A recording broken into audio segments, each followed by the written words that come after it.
الرحمن الرحيم اللهم كن لوليك الحجة ابن الحسن صلواتك عليه وعلى آبائه في هذه الساعة وفي كل ساعة وليا وحافظا وقائدا وناصرا ودليلا وعينا حتى تسكنه أرضك طوعا وتمتعه فيها طويلا برحمتك ورحمتك يا أرحم الراحمين.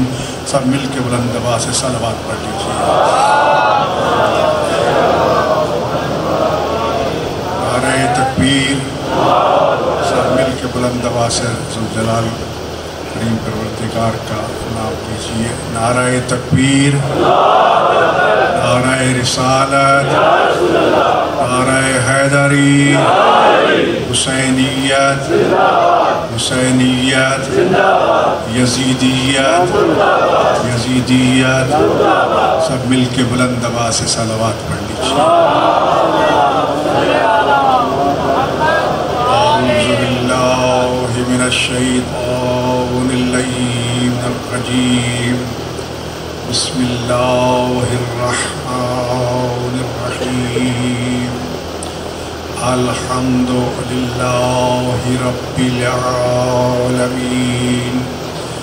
والعاقبۃ للمتقین والصلاة والسلام علی خاتم الانبیاء والمرسلین ابی القاسم محمد صلی وعلى آلہ الطیبین الطاہرین المعصومین المظلومین الذین اذهب اللہ عنہم الرجس وطہرہم تطہیرا.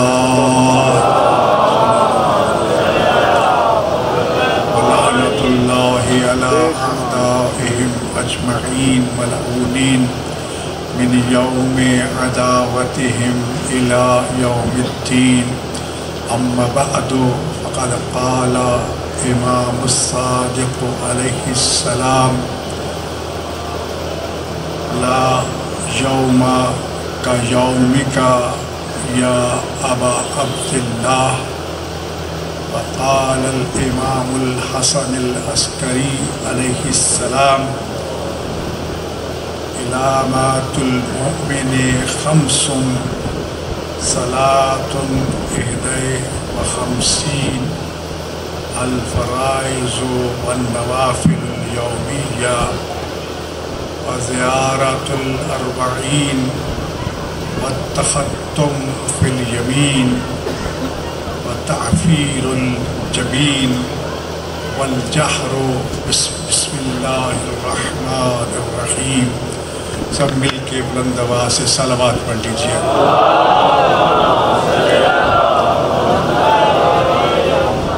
عزیزان گرامی، انتہائی اختصار کے ساتھ آج کے دن کی مناسبت سے چند گزارشات آپ کی خدمت میں عرض کرنی ہیں. سب سے پہلے تو دعا کیجیے کہ جتنے زائرین مظلوم کربلا حسین غریب کا چہلم منانے کے لیے کربلا میں ہیں یا دنیا کے کسی بھی ملک اور شہر میں حسین غریب کا چہلم منانے کے لیے سڑکوں پر ہیں، عزاخانوں میں ہیں، مالک کائنات ان کی اس عبادت کو قبول فرمائے.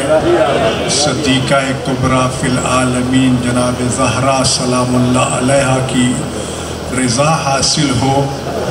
دشمنان اسلام، دشمنان حسین، حسینیت کے شر سے اللہ انہیں محفوظ فرمائے اور ہم سب کو غریب کربلا کی قبر اطہر کی زیارت اور روز قیامت ان کی شفاعت نصیب فرمائے. عزیزان گرامی، آج کا دن ان دنوں میں سے ہے جن کا تذکرہ قرآن کریم میں اللہ نے اس طرح فرمایا وَذَكِّرْهُمْ بِأَيَّامِ اللَّهِ. ان لوگوں کو اللہ کے دن یاد دلاؤ۔ کیا پروردگار ہر دن اللہ کا دن نہیں؟ یقیناً ہر دن اللہ ہی کا دن ہے، لیکن وہ دن کہ جس دن میں اللہ کے دین اور اسلام کی بقا کے لیے قربانیاں دی گئی ہوں، وہ دن ایک خاص دن ہو جاتا ہے، اسے اللہ کا دن کہا جاتا ہے۔ اور خالق فرما رہا ہے میری مخلوق کو میرے دن یاد دلاؤ۔ حضرت امام جعفر صادق علیہ السلام اپنے جد مظلوم حضرت امام حسین علیہ السلام کو مخاطب کر کے عرض کرتے ہیں، لا یوم کا یوم کا یا ابا عبداللہ، اے علی اصغر کے بابا، جیسا تیرا دن ہے ایسا دنیا میں کوئی دن نہیں ہے۔ حسین کا دن سال کے دنوں میں منفرد حیثیت کا حامل ہے۔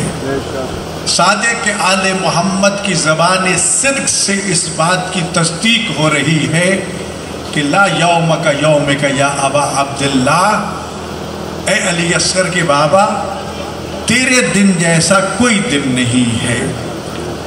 اور وہ دن یوم عاشور ہو یا یوم اربعین ہو، چہلم کا دن ہو، دونوں دن معین و مخصوص دن ہیں۔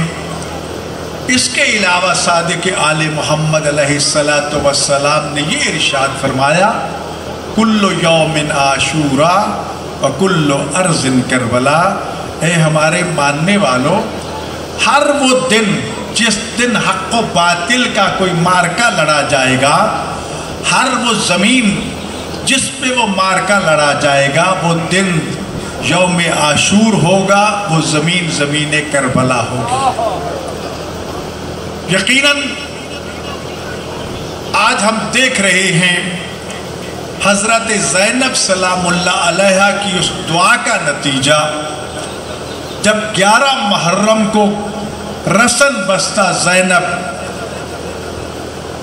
نے اپنے آپ کو مقتل میں بے پلان اونٹ سے گرا دیا، تو مولا سجاد دوڑتے ہوئے آئے اور کہا کہ اماں آپ نے یہ کیا کیا؟ اپنے آپ کو بے پلان اونٹ سے اس طرح گرایا جس طرح عباس زین سے زمین پر آئے تھے، کیونکہ بطول زادیوں کے دونوں ہاتھ تو بندھے ہوئے تھے۔ اس وقت زینب کہتی ہے، بیٹا میں اپنے آپ کو نہ گراؤں اور نہ روؤں تو کیا کروں؟ تم مرد ہے، تو مجھے بتا تم نے کیا حالت بنا رکھی ہے؟ تیرے چہرے پہ موت کی زردی چھا چکی ہے۔ علماء مقاتل بیان کرتے ہیں زینب نے اپنے آپ کو اس لیے گرایا تاکہ سجاد کی توجہ زینب کی طرف آ جائے، اور یہ بے گور و کفن لاشیں دیکھ کے جو موت کی زردی سجاد پہ طاری ہو رہی ہے، سجاد تھوڑی دیر کے لیے اس سے توجہ ہٹا کے میری طرف آ جائے۔ عزاداروں، یہ زینب تھی کہ جس نے مقتل کو دیکھ کر، حسین کے بے گور و کفن لاشی کو دیکھ کر، ٹکڑے ٹکڑے لاشی کو دیکھ کر مدینہ کا رخ کر کے کہا تھا، بابا صلی علیہ ملائکۃ السماء یا ملیک السماء وہذا حسین، اے نانا تیری نماز جنازہ تو اللہ کے فرشتوں نے پڑھی تھی، اور یہ تیرا حسین جس کا لاشا بے گور و کفن پڑا ہے، جس کی لاش ٹکڑے ٹکڑے ہو چکی ہے۔ اور علماء اور خطبہ مولا کے جو عزادار ہیں وہ یہ بھی بیان فرماتے ہیں کہ جب زینب اور ام کلثوم دونوں بہنیں بھائی کا لاشا تلاش کرتے کرتے ایک دوسرے سے کہتی ہیں، اترا تو یہی تھا، لاشا نظر نہیں آ رہا، دیکھا کہ ایک تیر و تلوار اور پتھروں کا ڈھیر ہے۔ زینب کہتی ہے بھیا یہیں اترے تھے۔ اس وقت عزادار زینب ایک درد بھرا جملہ بھائی کو مخاطب کر کے کہتی ہے انت اخی الحسین، کیا مجھ مظلومہ کا درد ماری کا بھائی حسین تو ہے؟ عزادار بے ساختہ دونوں بہنیں بیٹھ گئیں، ہاتھ تو بندھے ہوئے تھے، کوہنیوں کے ساتھ بھائی کی لاش سے تیروں اور تلواروں کے ٹکڑے ہٹانا شروع کیے، پتھر ہٹانا شروع کیے، کوہنیاں زخمی ہو گئیں۔ جب ٹکڑے ٹکڑے لاشا سامنے آیا، دیکھا کہ سر کٹا ہوا ہے، انگلی کٹی ہوئی ہے، کمر بند نہیں، بے ساختہ زینب سوال کرتی ہے بھیا تیرا سر کہاں گیا؟ بھیا تیرا کمر بند کہاں گیا؟ زینب رو رو کے ایک ایک چیز کا سوال کرتی ہے۔ عزادار حسین کے ٹکڑے ٹکڑے لاشا سے یہ آواز آئی زینب تو نے مجھ سے اتنے سوال کر لیے، میرا سر شمر کاٹ کے لے گیا، میری انگلی جمال ملعون نے کاٹ لی، میرا کمر بند فلاں ملعون لے کے گیا، لیکن مجھے یہ تو بتاؤ اینا رداؤ کے تیری چادر کہاں ہے؟ یہ سننا تھا عزادار زینب رو کے کہتے ہیں بھائیا ادھر جبرائیل نے اعلان کیا یا اہل العالم قد قتل حسین بکربلا عطشانا، اے دنیا والو حسین کربلا میں پیاسے مارے گئے۔ ادھر خیموں کو آگ لگا دی گئی، ظالموں نے ہمارے سروں سے چادریں چھیننے کی کوشش کی۔ عزادار ایت اللہ العظمہ حافظ بشیر حسین سے میں نے یہ سنا، فرما رہے تھے کہ ظالموں نے بڑی کوشش کی کہ ہاتھوں سے بیویوں کے سروں سے چادریں چھین لیں، لیکن جتنا ممکن ہو سکا اپنے دانتوں میں دبا کے اپنے ہاتھوں سے بیویوں نے اپنی چادروں کو بچایا۔ جب ظالم چادریں چھیننے میں کامیاب نہ ہوئے نا تو اب ملعونوں نے بیویوں کے سروں پہ نیزے مارنا شروع کر دیے، تلواریں مارنا شروع کر دی، بیویوں کے سر اور ہاتھ زخمی ہونے لگ گئے۔ عزادار جب شمار ملعون نے زینب کے سر سے نیزے کے ساتھ چادر چھینی تو میرے قبلہ آپ کا رخ نجف کی طرف پھر گیا، رو کے کہتی وَآبَتَا وَاحِجَابَا، بابا تیری زینب کے سر سے چادر چھن گئی۔ عزاداروں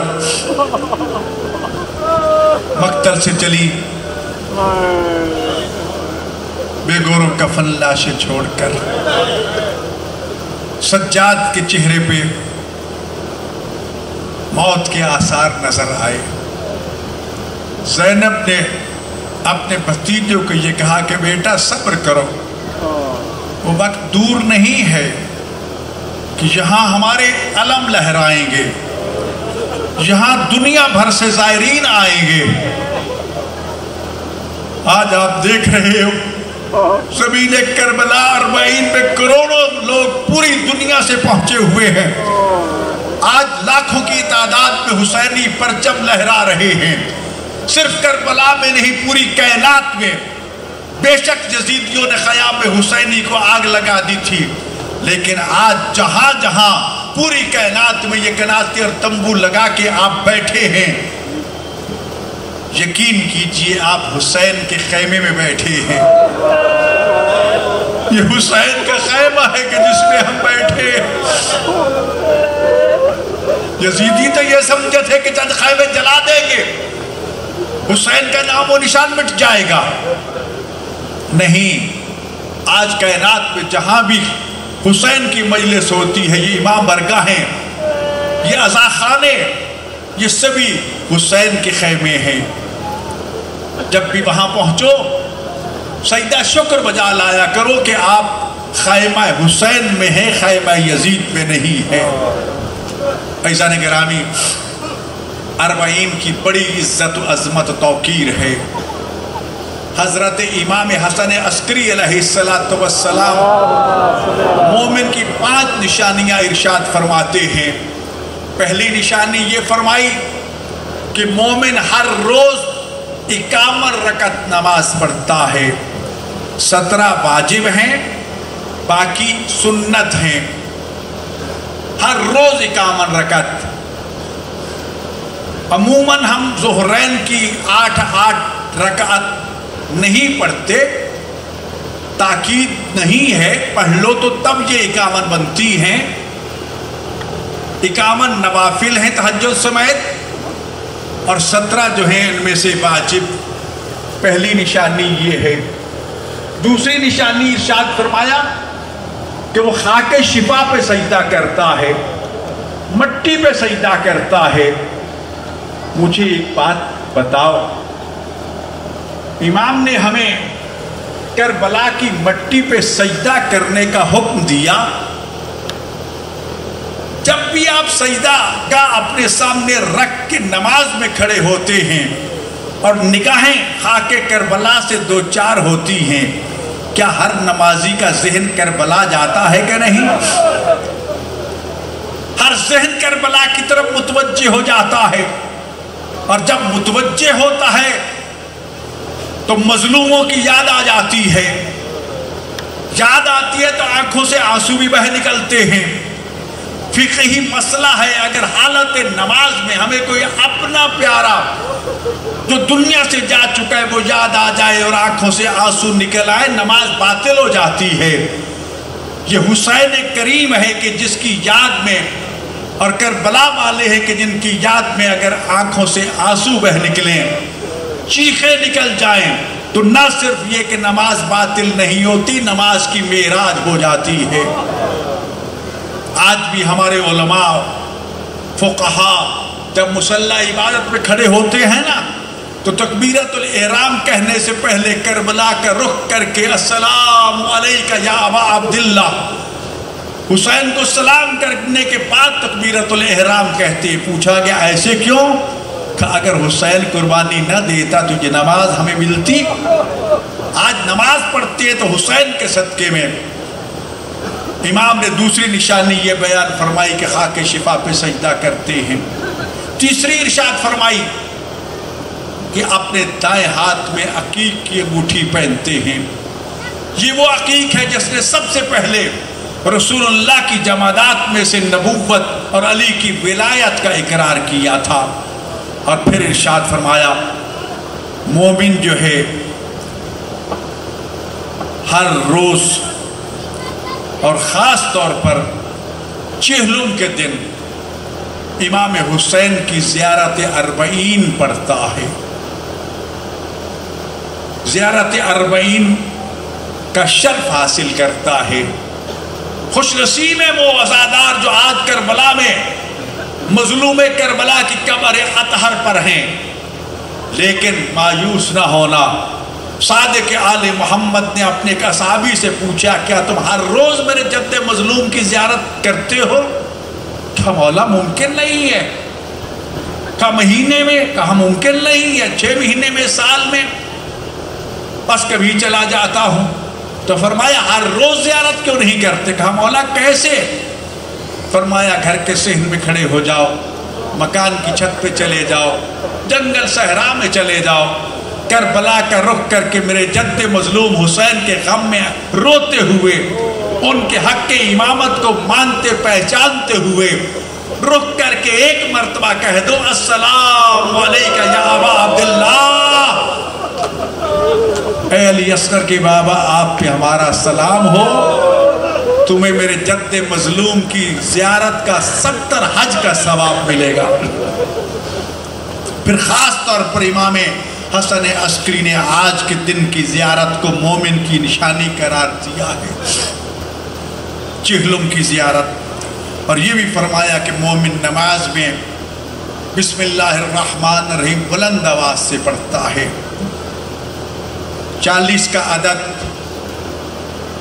قرآن میں بھی، حدیث میں بھی، عمل رسول میں بھی کئی جگہ ہمیں ملتا ہے۔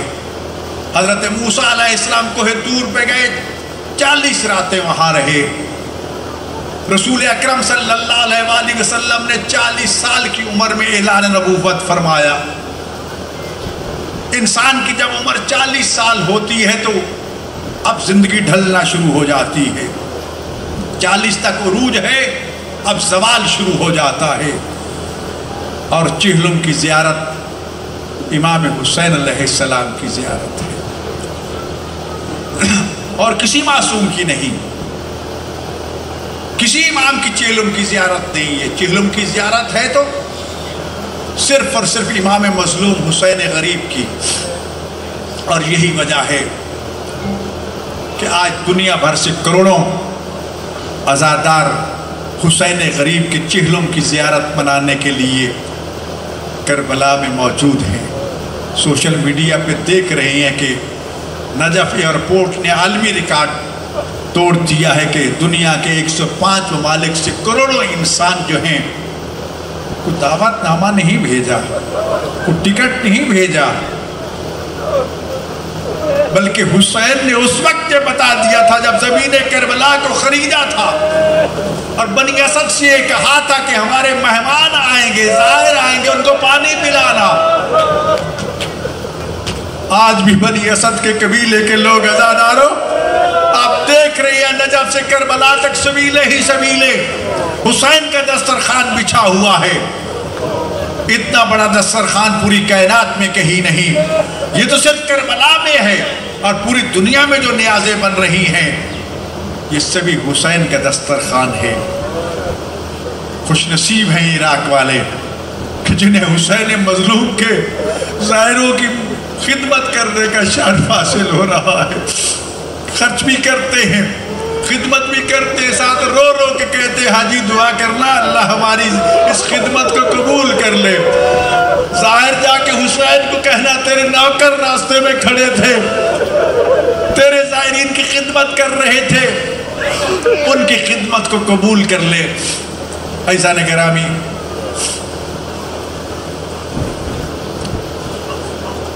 پورا سال بطول کی بیٹیاں کربلا کے اس زندان میں قید رہیں جس کی چھت نہیں تھی۔ براہ راست گرمی پڑتی، براہ راست سردی پڑتی۔ میں نے ایک ایرانی عالم سے جنت البقیع میں یہ پڑھتے ہوئے سنا تھا کہ جب صبح کا وقت ہوتا نا تو جو بچے بچ گئے تھے نا، ان کی مائیں ان بیٹوں کو اپنے سینے سے لگا کے زندان کی مشرقی دیوار کے سائے میں لے کے کھڑی ہو جاتی۔ جب سورج ڈھل جاتا تو مغربی دیوار کے ساتھ کھڑی ہو جاتی۔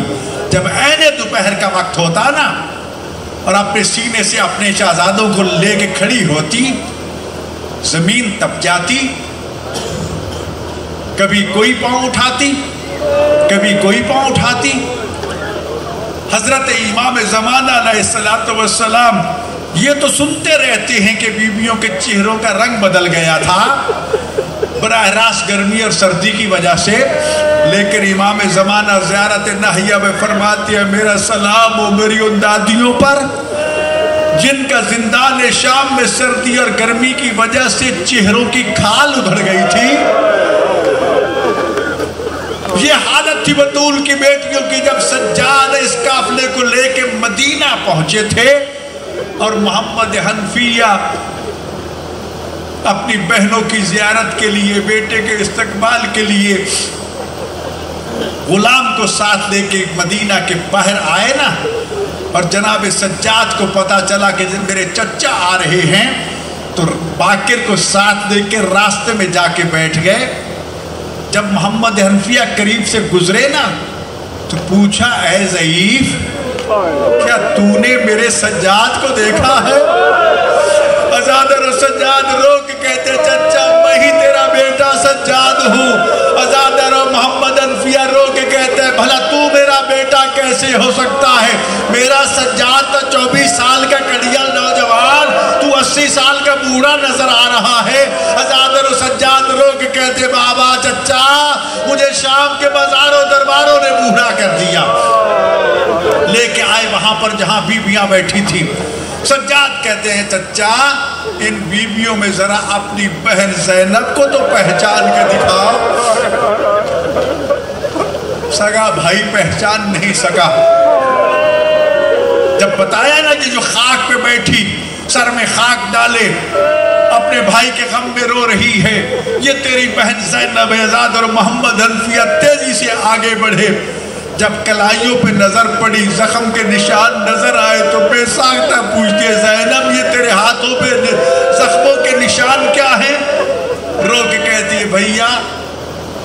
میرے ہاتھوں میں رسیاں ڈالی گئی اور پھر آگے بڑھ کے جب زینب کے سر پہ ہاتھ رکھنا چاہا نا تو آزاد اور سجاد نے آگے بڑھ کے اپنے چچا کے ہاتھ پکڑ لیے، کہا کہ چچا میری پھپھی کے سر پہ ہاتھ نہ رکھنا، بازاروں میں پتھر کھا کھا کے لیزے کھا کھا کے میری پھپھیوں کے سر زخمی ہو چکے ہیں۔ عزاداروں، سال قید گزاری، یزید نے سجاد کو بلایا، سجاد تمہاری قیدیں آزاد ہو گئی، مدینہ جانا چاہتے ہو مدینہ جاؤ، کربلا جانا چاہتے ہو کربلا جاؤ، ملعون اس کا اختیار میری پھپھی زینب کو ہے۔ آ کے اماں کو بتایا، پھپھی اماں یزید نے یہ کہا ہے،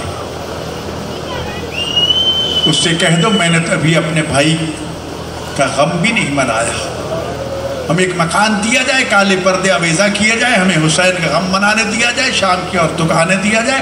مکان مل گیا۔ اس وقت عزادار و زینب بھائی کا سر گود میں لے کے، جو اب تک نہیں روئی تھی، ہمارے ایک استاد مرحوم فرمایا کرتے تھے کربلا سے لے کر شام کے آج کے دن تک جب رہائی مل رہی تھی، زینب کسی نے روتے ہوئے نہیں دیکھا تھا، کہا روتی ہوں گی، لیکن اس لیے نہیں روتی تھی کہ اگر زینب روئے گی تو زینب کو روتا دیکھ کے بیویاں روئیں گی، بیویاں روئیں گی تو چھوٹے چھوٹے بچے روئیں گے، تو اس قافلے کو کس طرح لے کے زینب پہنچے گی۔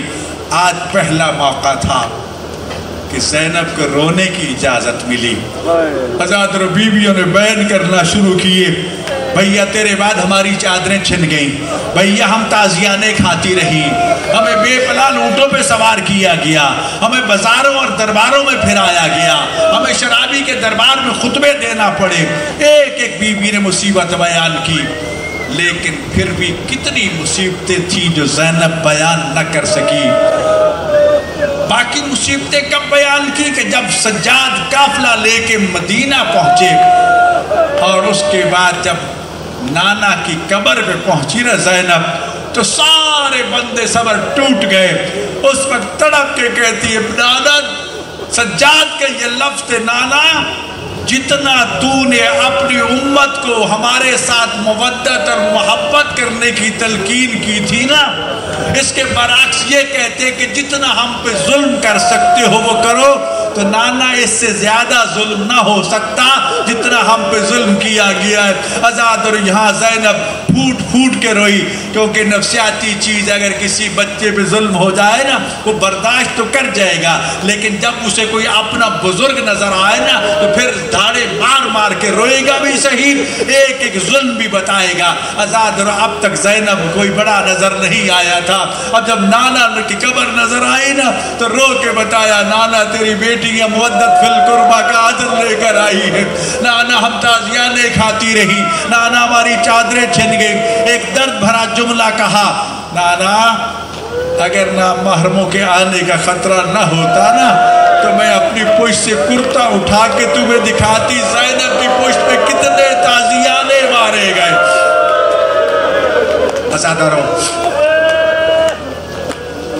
سجاد یزید سے کہو ہمیں 3 اونٹ دے دو۔ کبھی سوچا ہے جب مدینہ سے حسین چلے تھے 53 اونٹوں پہ صرف بیویاں تھی، اور آج سجاد 3 اونٹ مانگ رہا ہے، 50 اونٹوں کے مسافر کہاں گئے؟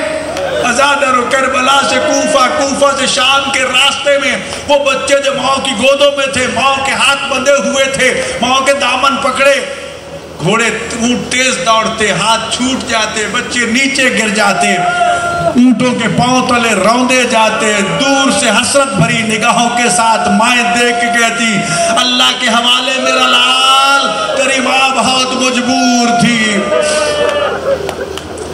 لے کے چلے کربلا پہنچے۔ ابھی آپ سن رہے تھے جب کربلا میں پہنچے نا، زینب نے جو سب سے پہلا کام کیا، سجاد کا ہاتھ پکڑا، ہاتھ پکڑ کے لے کے سجاد کو اپنے بھائی کی قبر پہ پہنچی، اپنے بھائی کی قبر پہ ہاتھ رکھ کے زینب رو کے کہتی ہے بھیا حسین اٹھو، اپنی امانت سنبھال لو، میں بازاروں اور درباروں میں تیرے سجاد کو بچا کے آئی ہوں، سجاد کو بچا کے لے آئی ہوں بھائی کا چہلم منانے کے لیے۔ ارادہ تھا کہ چند دن ٹھہریں گے، 3 ہی دن گزرے تھے عزاداروں کہ سجاد کہتے ہیں پھوپھی اماں جلدی کرو، بیویوں کو حکم دو اونٹوں پہ سوار ہو جائیں، ہم مدینہ جانا چاہتے ہیں۔ سجاد ہم نے تو کئی دن رہنے کا کہا تھا، اماں اگر چند دن اور رہ گئے نا، جو چند بیویاں میں بچا کے لایا ہوں نا، ان میں سے کوئی بھی زندہ مدینہ نہیں پہنچے گی۔ عزاداروں بیویاں حملوں پہ سوار ہو گئی۔ ایک مرتبہ پھر سجاد کہتے ہیں اماں ذرا اچھی طرح قافلے کو دیکھ لو، کوئی بیوی رہ نہ جائے۔ جب زینب نے دیکھا نا تو رو کے کہتی ہے بیٹا حسین کے گھر کی رونق، حسین کی ملکہ رباب مجھے نظر نہیں آ رہی۔ عزادار جب مقتل کی طرف دیکھا، قبر حسین پہ ایک بیوی بیٹھی رو رہی ہے۔ سجاد نے قافلہ چھوڑا، اپنے بابا کی قبر پہ پہنچے، آ کے اپنی اماں کو سلام کیا۔ رباب نے آگے بڑھ کے سجاد کے کڑیوں والے زخمی ہاتھوں پہ بوسہ دے کے پوچھا بیٹا سجاد کیوں آئے ہو؟ اماں ہم مدینہ جا رہے ہیں، مدینہ جانے کے بارے میں کیا خیال ہے؟ عزادار سجاد کا یہ پوچھ رہا تھا۔ رباب رو کے کہتی ہے بیٹا سجاد مدینہ جائیں، مدینہ والیاں، میرا مدینہ میں کیا ہے؟ میری سکینہ شام میں رہ گئی، میرا علی اصغر کربلا میں ہے، میں علی اصغر کی قبر پہ مجاور بن کے بیٹھ جاؤں گی۔ حکم امام ہوا، چل پڑی بطول کی بہو۔ عزاداروں آج چہلوں میں پہلی مرتبہ جب داخل ہوئی نا تو رسول کا بوڑھا اصحابی جابر ابن عبداللہ انصاری، جس کی بینائی ختم ہو چکی تھی، عطیہ نامی غلام کے ساتھ چلتا چلتا جب کربلا کی وادی میں پہنچا، فرات پہ غسل کیا، پاکیزہ لباس پہنا، خوشبو سے معطر کر کے وادی کربلا میں داخل ہوا۔ غلام سے کہتے ہیں کہ مجھے قبر حسین پہ لے جاؤ۔ کہا سردار میں کیسے پہچانوں حسین کی قبر کون سی ہے؟ کہا تم مجھے مقتل میں لے چلو نا، میں حسین کی خوشبو سونگھ کے حسین کی قبر پہچان لوں گا۔ میں نے حسین کو کتنی مرتبہ مہر نبوت پہ دیکھا تھا، میں نے حسین کو کتنی مرتبہ اپنے نانا کی گود میں دیکھا تھا، میں نے کتنی مرتبہ رسول اللہ کے حسین کے ہونٹ کے بوسے لیتے دیکھا تھا، حسین کے بدن کے بوسے لیتے دیکھا تھا۔ عزاداروں روتا روتا بالآخر خاک شفا کو سونگھ کے قبر حسین پہ اپنے آپ کو گرا کے کہتا ہے کہ یہ میرے حسین کی قبر ہے۔ اٹھو حسین، تیرا بابا کا صحابی عبداللہ آ گیا ہے۔ رو رہا کہتا ہے کیا تو اپنے دوست کو جواب نہیں دے گا؟ اپنے بھائی، اپنے غلام کو، نوکر کو جواب نہیں دے گا؟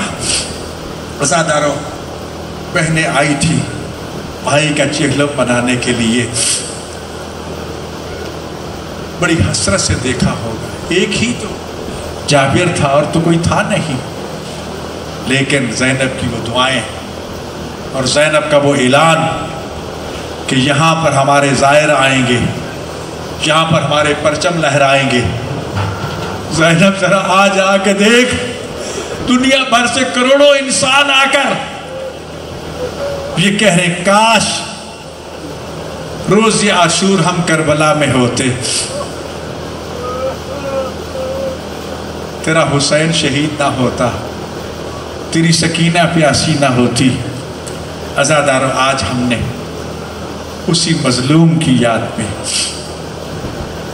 جس کا جنازہ بے گور و کفن پڑا رہا، کوئی دفن کرنے والا نہیں تھا۔ سجاد اجازی امامت سے آئے تھے،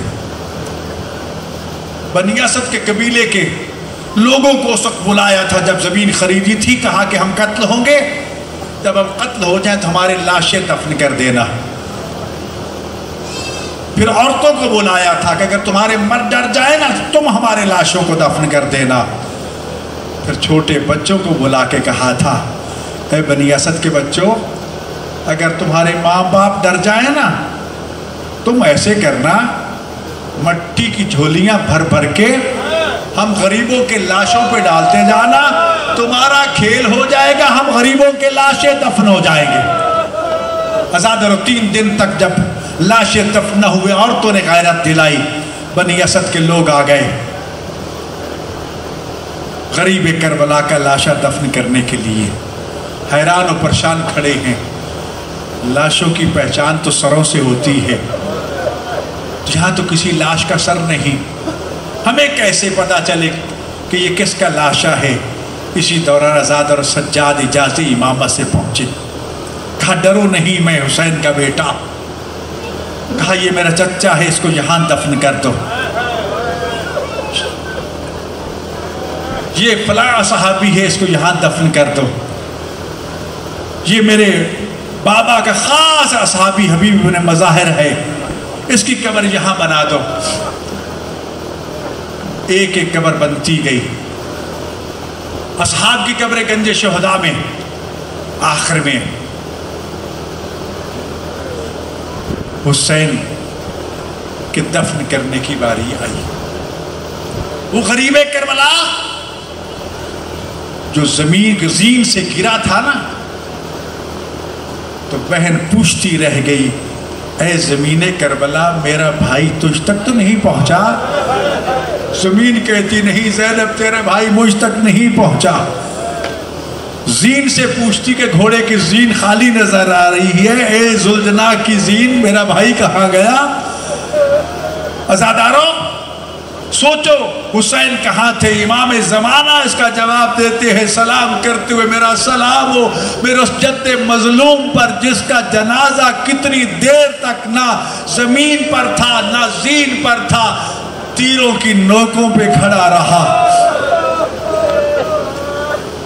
یہ ایک روایت ہے جہاں آ کر ذوالجناح نے اپنے آپ کو زمین پہ لٹا کے کہا تھا، اگر میری غلطی سے گرے ہو تو مجھے معاف کر دو، میں پشت لگاتا ہوں، ایک مرتبہ میری پشت پہ سوار ہو جاؤ، اگر کہو گے تو مدینہ پہنچا دوں گا، اگر کہو گے تو نجف پہنچا دوں گا۔ اس وقت حسین نے فرمایا تھا، میرا ذوالجناح میں بھی تجھ سے راضی، میری ماں بھی تجھ سے راضی، میرے بابا بھی تجھ سے راضی، تو نے وفا کی انتہا کر دی ہے۔ عزادارو آج یہ جو خاک شفا ہمارے ہاتھوں میں آئے نا، اس میں صرف حسین اور اصحاب حسین کا خون نہیں، حسین کے ذوالجناح کا خون بھی اس میں شامل ہے۔ یہی ذوالجناح تھا کہ جس نے جا کر بطول کی بیٹیوں کو شہادت حسین کی خبر دی تھی۔ آج ہم اس کی شبیہ کو برآمد کر کے سلام کرتے ہیں۔ عزاداروں سب جنازے دفن ہو گئے، اکیلا جنازہ رہ گیا حسین کا اور حسین کے 6 ماہ کے بیٹے کا۔ عرب کا رواج ہے عزاداروں، ہر مرد اپنی کنیت رکھتا ہے بیٹے کے نام پر، بڑے بیٹے کے نام پر۔ جس طرح حسین مولا علی اپنے بیٹے حسن کے نام پہ ابو الحسن کہلاتے ہیں، لیکن حسین کو اپنے علی اصغر سے اتنی محبت تھی کہ اپنی کنیت ابو عبداللہ رکھی کہ اے دودھ پیتے شیر خار علی اصغر کے بابا، آپ پہ ہمارا سلام ہو۔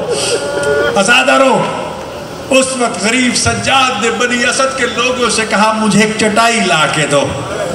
چٹائی آ گئی، عزادارو سجاد لاش کا کوئی ٹکڑا کہیں سے اٹھاتا ہے، کوئی ٹکڑا کہیں سے اٹھاتا ہے۔ بابا کی پوری لاش سجاد کو نہیں ملی، خدا جانے کتنی لاش گھوڑوں کی ٹاپوں تلے خاک شمع میں تبدیل ہو گئی۔